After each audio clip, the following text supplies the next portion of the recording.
সুপ্রিয় দর্শক শ্রোতা মণ্ডলী, আপনারা এই মুহূর্তে যেখান থেকে দেখছেন এবং পরবর্তীতে যারা দেখবেন, আমি আপনাদের সকলকে জানাই আমার প্রাণঢাল অভিনন্দন এবং শুভেচ্ছা আমার কথা শোনার জন্য। আপনারা হেডলাইনে বা থাম্বনেইলে দেখেছেন যে আমি লিখেছেন, "ঘুরে গেল ভারতীয় বাহিনী।" তারপরে চিন্তা হচ্ছে ঘুরে গেল বলতে কি? উল্টা ঘুরে গেল? নাকি অন্য কোনো ঘুরে যাওয়া? ঘুরে গেলতে বলতে আমি বুঝাচ্ছি যে আপনার বাংলাদেশ ঘুরে গেল ইন্ডিয়ান সেনাবাহিনীর ৪ গোয়েন্দা কর্মকর্তা। আপনারা জানেন যে গত ৫ দিন আগে আমি একটা ভিডিও দিয়েছিলাম যে বাংলাদেশে ইন্ডিয়ান সামরিক বাহিনীর ৪ গোয়েন্দা কর্মকর্তা আসছেন, যারা আমাদের বাংলাদেশের বিভিন্ন অঞ্চল ঘুরবেন, সাথে পার্বত্য চট্টগ্রাম এবং কক্সবাজার ঘুরতে যাবেন। কিন্তু এই কথাটা বলে আমরা যখন ভিডিও করেছিলাম, এটা ছিল যে একটা সরকারি সফর, ইন্ডিয়া থেকে একটা সরকারি সফর, বাংলাদেশেও এটা জানতো। শুধু ইন্ডিয়ান সেনাবাহিনী যে বাংলাদেশে আসবে, এইটা বিভিন্ন জায়গায় যেখানে ঘুরবে সেখানে চিঠি পাঠিয়ে দেওয়া হয়েছিল বাংলাদেশ সেনাবাহিনীর পক্ষ থেকে। এবং এই চিঠিটা ৯ তারিখ ৯ অক্টোবরের এই চিঠি বাংলাদেশ সেনাবাহিনীর এই চিঠিটা গোপনীয় একটা চিঠি। তাদের সরকারি অধিদপ্তরের চিঠি, অফিস টু অফিস চিঠি। কিন্তু সেই চিঠি হঠাৎ করে বেরিয়ে আসে এবং চলে যায় তথাকথিত ছাত্র জনতা যৌন মৌলবাদীদের হাতে। তখন থেকে তারা গুটি পাকাতে থাকে যে কিভাবে একটা কিছু করা যায়। কারণ তারা তো অলরেডি গত ১৫ মাস ইন্ডিয়ার বিরুদ্ধে ব্যাপক ঘৃণা ছড়িয়েছেন এবং অনেক কিছু করতে চাচ্ছেন। যে প্রয়োজনে এমনও বলেছেন যে তাদের ইন্ডিয়া আক্রমণ করার জন্য তাদের ৫০ লক্ষ লোকও তৈরি আছে, এই আছে, সে আছে, অনেক কিছু বলে এমন একটা পরিস্থিতি সৃষ্টি করে রেখেছিলেন যে একটা যুদ্ধান্দেহী ভাব। এর ভিতরে আমরা এটাও বলেছিলাম আমি যে ১০ তারিখে আপনার আমাদের ওয়াকার সাহেবের যে সৌদি সফর ছিল, সেটাও তিনি বাতিল করেছেন। এবং পরবর্তীতে আমরা শুনতে পারলাম ১৩ তারিখে আবার এটা চাউর হয়ে গেল যে না, ইন্ডিয়ান সেনাবাহিনীর সফরটা বাতিল করেছে বলে একটা খবর আমাদের কাছে আসলো। কিন্তু আসলে সেই সফরটা বাতিল ছিল না।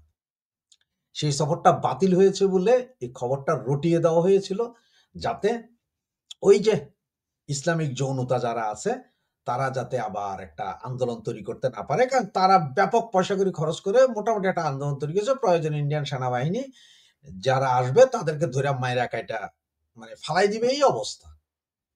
তো সেই অবস্থায় ইন্ডিয়ান এই সেনাবাহিনীর ৪ কর্মকর্তা, গোয়েন্দা কর্মকর্তা, উনারা বাংলাদেশে এসেছেন। উনারা পার্বত্য চট্টগ্রামে গিয়েছেন, কক্সবাজারে গিয়েছেন, ঢাকা ক্যান্টনমেন্ট ঘুরেছেন এবং আপনার আমাদের উত্তরবঙ্গের ওই যে ২ টি এয়ারপোর্ট, যেগুলো আপনার এই বলা হচ্ছিল যে ২য় বিশ্বযুদ্ধের সেই এয়ারপোর্ট, চাইনিজ বিমান এনে নামাবে, আমেরিকা ওখানে বেস করে এগুলো বলছিল, ওগুলো সব ঘুরে গেলেন। তাহলে ঘুরে যাওয়ার পরপরই আপনার আবার আমাদের অনেকে বলছে যে একসাথেই ছিলেন, আবার অনেকে বলছেন যে না, আমাদের সেনাপ্রধান আলাদা একাই গিয়েছিলেন ওই জায়গায়। কিন্তু আমাদের যতটুকু খবর তাতে সেনাবাহিনীর সেনা হেলিকপ্টারে ইন্ডিয়ান ৪ গোয়েন্দা কর্মকর্তা সহ ওখানে গিয়েছিলেন, যেটার ভিডিও কিন্তু 100% ফুটেজ কেউ পায় নাই। ওনারা সহ ওখানে এয়ারপোর্ট ঘুরে এসেছেন। এখন আপনারা বলতে পারেন যে এতে ইন্ডিয়ান সেনাবাহিনী ঘুরে গিয়েছে, তাতে লাভ কি? দেখেন, গত ১৫ মাসের ভিতরে একমাত্র পাকিস্তানি আর আমেরিকান গোয়েন্দা কর্মকর্তারা সরাসরি আসতেছে, যাইতেছে। এছাড়া ইন্ডিয়ান কোন বাহিনীর লোক এখানে সরাসরিভাবে আসেনি। হ্যাঁ, রয়ের এজেন্ট আছে। হাজার রয়ের এজেন্ট আছে। ওগুলো চেনার কোনো উপায় নেই। তারা আছে এখানে। বাকি পাকি পাকি এজেন্ট, তারপরে চাইনিজ এজেন্ট এরাও আছে, আমেরিকান এজেন্টও আছে। কিন্তু সরাসরি এভাবে ওপেন ডিক্লেয়ার দিয়ে কেউ আসেনি। কারণ যেহেতু একটা সম্পর্ক খুব খারাপ দিক চলছে।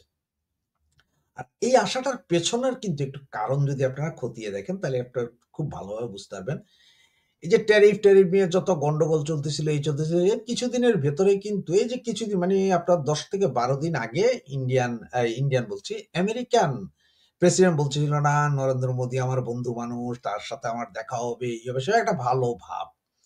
কারণ আপনার আমেরিকার প্রধান শত্রু কিন্তু চায়না, ওদের প্রধান শত্রু ইন্ডিয়া না। চায়নার শক্তিকে খর্ব করার জন্য তাদের কিছু একটা দরকার। আর ইন্ডিয়ার দরকার হচ্ছে তার দেশের নিরাপত্তা। ইন্ডিয়ার রিয়েলি প্রয়োজন অন্য কিছু না, শুধু তার দেশের নিরাপত্তা, যে তার দেশে যাতে কোনো গন্ডগোল না হয়। দেখেন, পাকিস্তান তার পার্শ্ববর্তী রাষ্ট্র আফগানিস্তান, এ ৩ বছরের ভিতর মানে ৯ বার যুদ্ধ হইছে। প্রতিদিনই তাদের বর্ডারে যুদ্ধ চলে। কিন্তু আপনারা যে চিন্তা করেন, বাংলাদেশের সাথে ইন্ডিয়া কিন্তু কখনো এইভাবে ফাইট করতে আসে নাই, যুদ্ধ করতে আসে নাই। তো পাকিস্তান করতে শুধু এই হারামির জাত, এই পাকি জাত, তারা এসে আমাদের উপর তাবেদারি করবে। এইখান থেকে বইসা অন্য দেশে আক্রমণ চালাবে। আর পার্শ্ববর্তীরা দেখে থাকবে, এটা তো হয় না। আরেকটা কথা একটু খেয়াল করে দেখেন, আজকে ৪ দিন ধরে আবার ডোনাল্ড ট্রাম্প বলছেন যে ইন্ডিয়া আমার কাছে প্রমিস করেছে রাশিয়ার তেল কিনবে না। রাশিয়ার তেল কিনবে না না কিনবে সেটা যেমন ইন্ডিয়া ভালো বুঝে এবং রাশিয়া বুঝে। এখন যদি বলে যে কিনবে না, এর পেছনে কি কোনো যুক্তি পান? দেখেন, এর পেছনে একটা যুক্তি আমি বলি।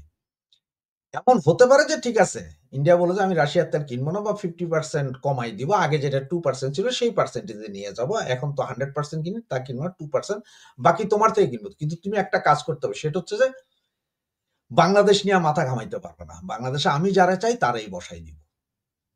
আমি যাকে চাই তারে বসাবো। কারণ এখন বাংলাদেশে আমি যারে চাই তারে বসাবো। তাহলে কে আছে? আমি যাকে চাই তাকে বসাবো। সেটা একমাত্র আছে আওয়ামী লীগ। সেটা একমাত্র আছে জননেত্রী শেখ হাসিনা। যে আমি ওনাকেই বসাবো। ওনাকেই চাই। কারণ উনি থাকলে আমার দেশ নিরাপদ। কারণ বিএনপিকে দেখিয়ে দিচ্ছে। জামাত তো হুমকি-ধমকি দিচ্ছে। সুতরাং এখানে ইন্ডিয়া এখন যদি 100% যদি বলে যে আমি শেখ হাসিনাকেই চাই, সেভাবেই কাজ করতে হবে। সেভাবেই কাজ করবে। আমেরিকা আর ইন্ডিয়া যদি একসাথে কাজ করে হাত মিলিয়ে ফেলে, তাহলে পৃথিবীর কোনো শক্তি নেই আর আটকায় রাখবেন।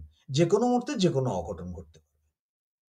তাই বলছি, দেখেন, খুবই গোপনীয়তার সহকারে ইন্ডিয়ান সেনাবাহিনীর ৪ কর্মকর্তা যেহেতু ঘুরে গেছে, এখন আরো ঘুরবে, আরো ঘুরবে, আরো ঘুরবে। কেউ ঘুণাক্ষরও টের পাবেন না যে কখন ঘুরছে, কখন আসছে, কখন যাচ্ছে। এটার কোনো খবর পাওয়া যাবে না। আর আমেরিকা এই মুহূর্তে ইউনুস গভর্নমেন্ট বা অমুক তমুক দিয়ে বসায় তো দেখলো বাইডেন। সুতরাং ডোনাল্ড ট্রাম্প ওটা মানে না। আর ইউনুসকে দিয়ে যে কিছু হবে না সেটাও জানে। আর আমেরিকার যা যা চাহিদা ছিল তাই ইউনুস গভর্নমেন্ট পূরণ করেই দিয়েছে অলরেডি। সুতরাং এরপরে এখন কে আসলো এই দেশে, কে ধরে রাখলো, সেটা কোনো দায় দায়িত্ব আর ইন্ডিয়ার নাই। তো বাংলাদেশের এই গত 15 মাসে বাংলাদেশের যে ক্ষতি হয়েছে, 50 বছর পিছিয়ে দিয়েছে বাংলাদেশকে। বাংলাদেশকে ট্র্যাক থেকে ফেলে দেওয়া হয়েছে। সুতরাং খুব সহসাই বাংলাদেশ আবার বাংলাদেশের ট্র্যাকে আসবে। বাংলাদেশ বাংলাদেশের মতোই চলবে। এই দেশের জনগণ আওয়ামী লীগকে ভালোবাসে, জননেত্রী শেখ হাসিনাকে ভালোবাসে, ওনার উন্নয়ন কর্মকাণ্ডকে ভালোবাসে। বাংলাদেশি লোকজন যে নিরাপত্তায় ছিল সেটাকেও তারা ভালোবাসে। আজকে আমাদের পাসপোর্ট ১০০ নাম্বারে চলে গিয়েছে। আজকে আমাদের শ্রমিকদেরকে বিদেশ থেকে পাঠিয়ে দেওয়া হচ্ছে। এগুলো সবই হচ্ছে এই ইউনিসীয় গভর্নমেন্টের কারণে। সারা পৃথিবীর অনেক সোলজার আছে যারা আপনার ইয়েতে কাজ করে, এই ইউনাইটেড নেশনের হয়ে কাজ করে। অর্থনৈতিক সমস্যার কারণে কাউরে পাঠায় না, শুধু বাংলাদেশে পাঠাইয়া দেয়। এগুলো কি একটু বুঝেন? এটা হচ্ছে জিও পলিটিক্স এর খেলা। সুতরাং চায়নাকে ঠেকাইতে হবে, রোডস অ্যান্ড বেল্ট প্রযুক্তি চায়নার যেটা আছে সেটাতে ঠেকাইতে হবে, যার কারণে আপনার ইন্ডিয়া পাকিস্তানের একটা গন্ডগোল লাগাই দিছে।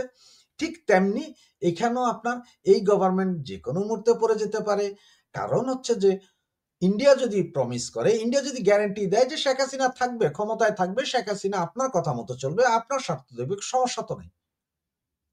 তখন আমেরিকা কি করবে?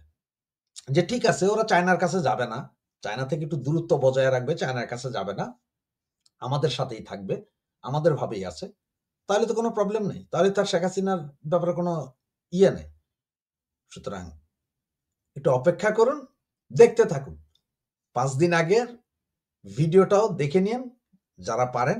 অনেকে বলেছিলেন যে হয়তো গুজব রটাচ্ছি যে ইন্ডিয়ান সেনাবাহিনী আসবে, এটা তো বলছে আসবে না। তাদেরকে বলি ঘুরে গিয়েছে অলরেডি, খবর নিয়ে নিন। জেনুইন খবর ছাড়া খবর দেয় না। জয় বাংলা, জয় বঙ্গবন্ধু। সাবস্ক্রাইব করতে কিন্তু ভুলবেন না প্লিজ।